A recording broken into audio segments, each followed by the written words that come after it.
Okay, so I have in front of me two MPCs, neither of which are the MPC Live 3, but both of them are pretty great if you ask me. I wanted to do a quick comparison of the MPC 1000 versus the MPC One because I think it's actually kind of an interesting time if you're looking to buy either one of these two MPCs in particular. If you look on the used market, you can find them for about the same price. Obviously, the MPC 1000 has like crazy swings in price. They can go for a lot of money if they have a bunch of upgrades and stuff. But if you get the base model, that is more or less stock, you can get it for about the same price as the MPC One or sometimes One Plus on the used market. So if you're kind of waffling between getting an older MPC or a newer MPC, I thought this might just be an interesting exploration of my thoughts after having used both pretty extensively at this point. And just to be clear, this is not like a which one is better.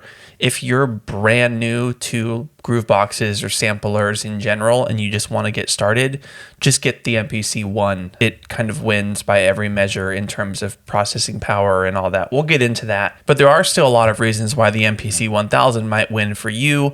There's a reason why I have invested in it and why I love it, even compared to the new MPCs. And I'm just going to talk about some of those reasons. These are obviously specific to me, but hopefully you'll find it helpful and maybe inform your decision a little bit if you're thinking about getting either one of these. So let's get in and talk about some of the pros and cons. All right, here we go. I've got the two MPCs in front of me.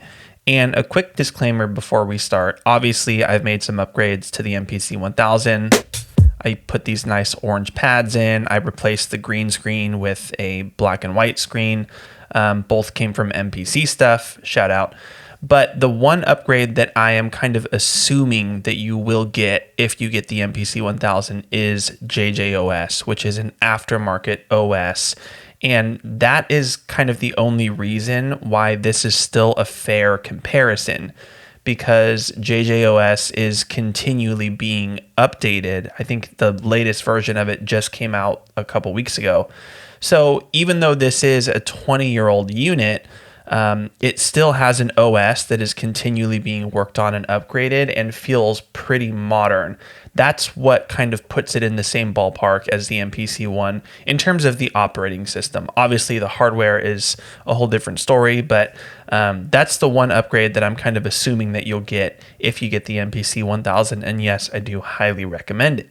So I've got the same exact samples and sequence loaded on both devices.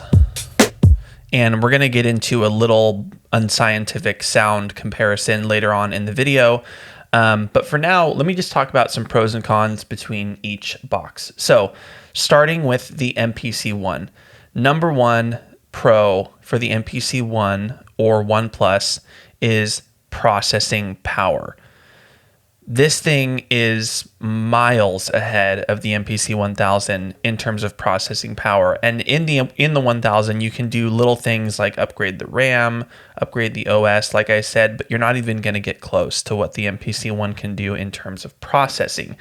And you might be thinking, well, I'm not going to use the plugins, or I'm not going to use the crazy effects and everything for the MPC One, so I don't care about processing power. But consider that the voice count on the MPC 1000 is 32 voices, which is really, really little. So even if you don't care about plugins or crazy effects or anything like that, you're still going to run into this voice count limitation on the 1000. I run into it all the time, even when I'm making simple beats.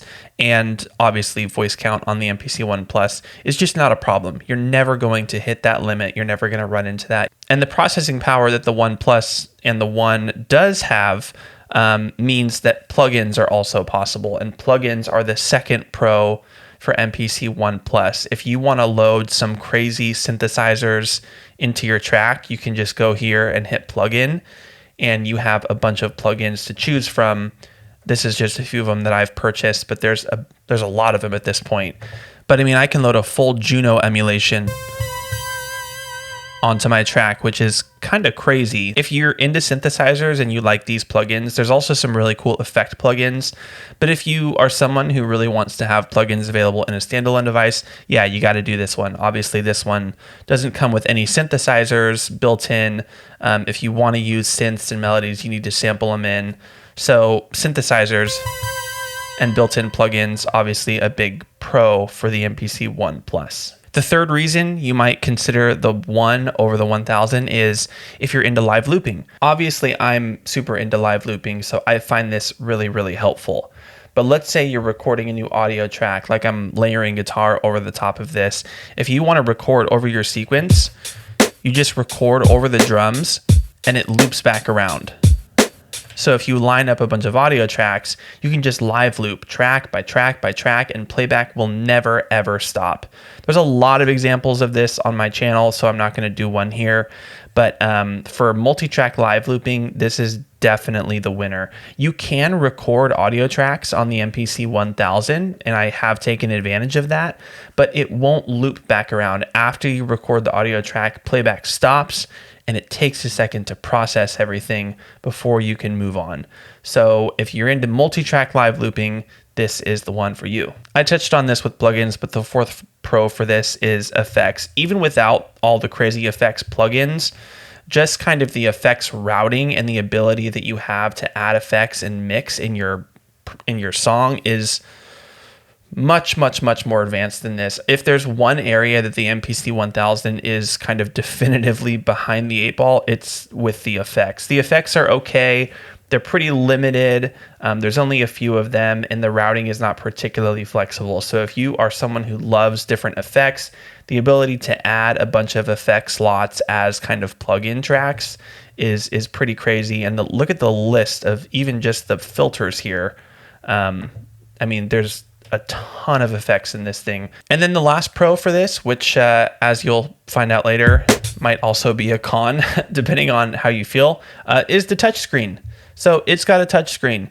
I can confirm the touchscreen feels good. It's really responsive. It's not laggy. It's pretty accurate. I personally don't love a touchscreen, so I kind of try to avoid it. But I can see the value of it, because if you're new to this and you don't want to take the time to learn a bunch of button combinations, like how an Electron box works or the SP404, where you need to kind of memorize a bunch of combinations, you're like, oh, that's what I want to access. I just tap it rather than having to remember a button combo. Yeah, the touchscreen makes a lot of sense. It's also going to get you going a lot faster if you're new to this, because you see what you want to edit, you just touch it, and then you're off to the races, right? So those are some pros for the MPC One: processing power, plugins, live looping, effects, and touchscreen.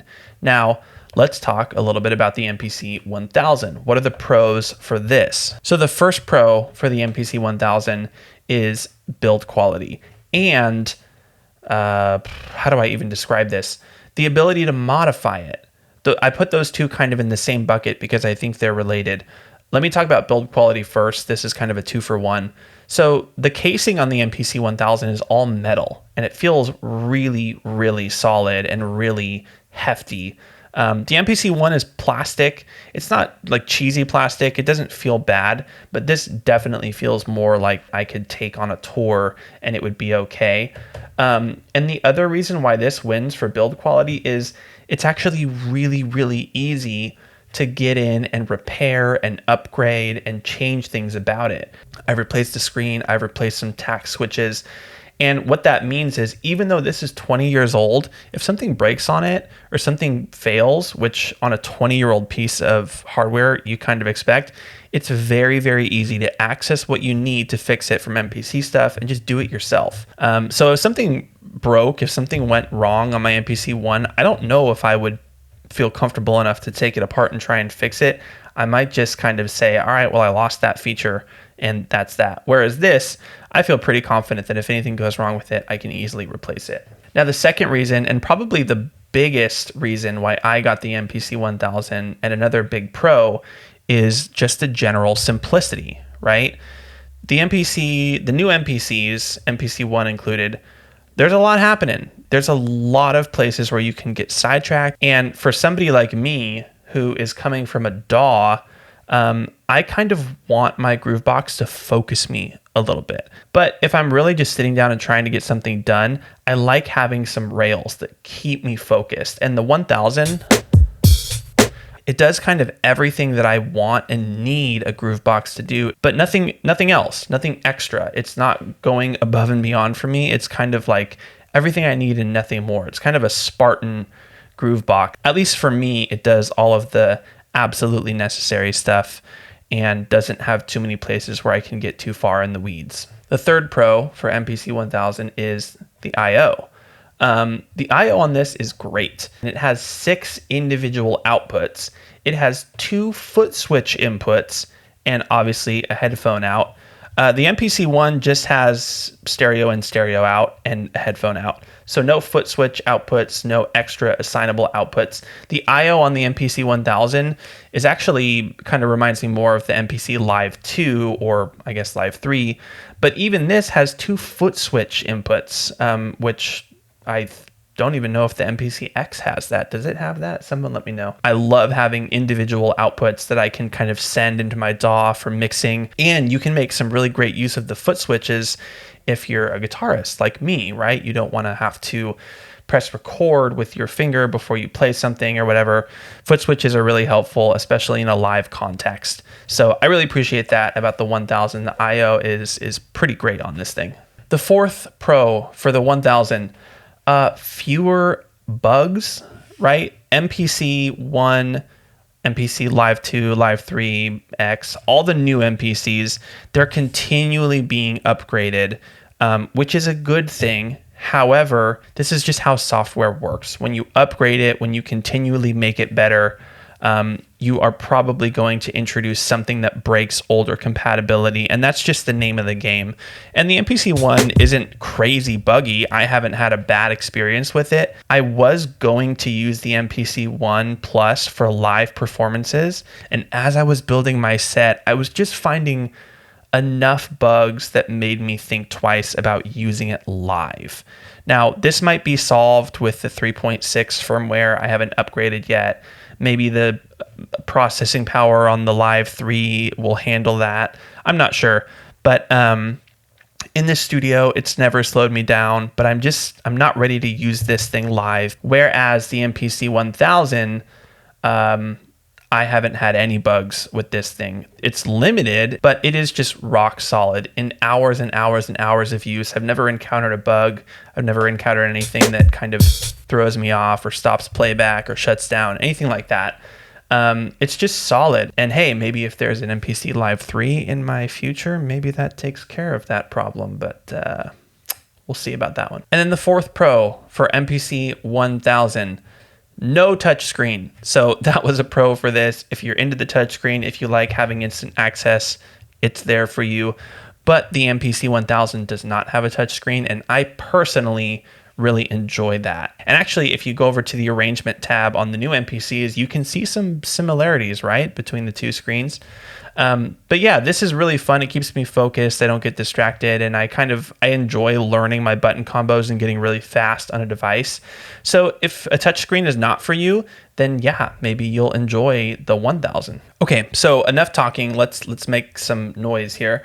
Like I said in the beginning, I've loaded up a sequence on both MPCs that is exactly the same. There are no effects applied or anything like that. And I just want to do a quick little sound test. Now, personally, I don't really notice much, if any, of a difference between the sound of these two. It's not like the 1000 is going to have the sonic characteristics of an MPC 60 or MPC 3000. Just for the sake of the video, I'm going to try it out. So what I have is a really, really basic sequence. This is not going to win me any Grammys, but I wanted to just kind of make something really simple and easy to digest audibly, right? So this is what the sequence sounds like. And I have that on both devices. So let me start with just drums. So let me go into my pad mutes here. I'll turn off my sample. Same thing here, sample off. So let's start with the MPC 1000. I'm gonna play my drums here.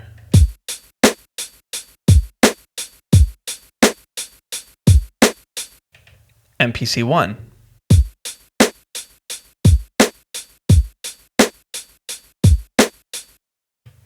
Now, sample and no drums sounds like this.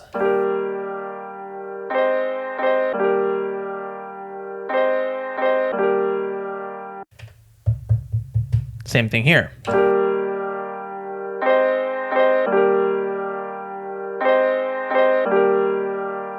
I should note that I did pitch the sample up on each device, so maybe you're hearing a little bit of a difference in the algorithm for pitching a sample up. But now let's hear them all together. Sample plus drums on the MPC 1000.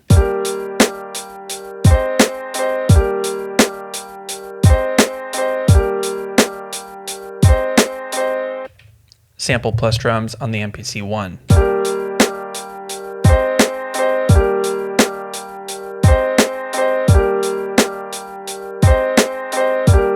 So there you go. I'm just going to say that between the two, I don't really hear too much of a difference. If anything, I think maybe the One has a little bit more fidelity in the high end, a little bit more information way up there than the 1000.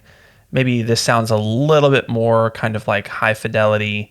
I think it would be pretty easy to take some of that high-end information out if you wanted the One to sound a little bit more like the 1000 or whatever. And I should make a quick note about the pads because I'm somebody who really loves finger drumming.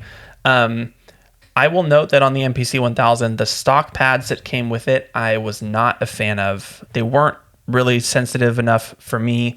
I didn't like the feel of them. So I did replace the pads with these pads from MPC stuff, which totally solved the issue for me. And yes, that is another cost that you need to factor in if the pad feel is important to you. Since upgrading, I would say that both pads feel pretty good to me. I mean, I would be happy with either of these.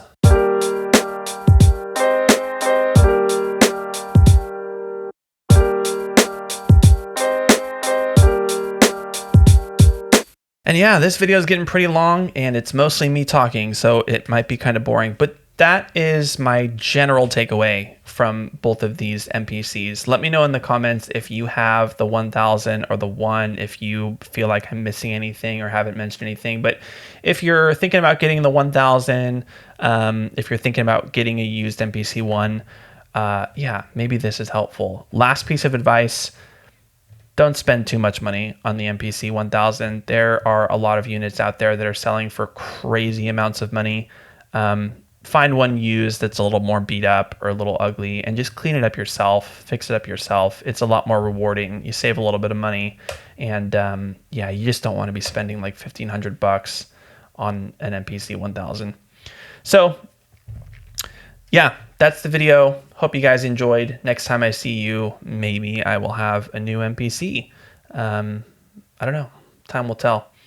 Thanks for sticking around and make a lot of music this week. And as always, thank you for watching. Cheers.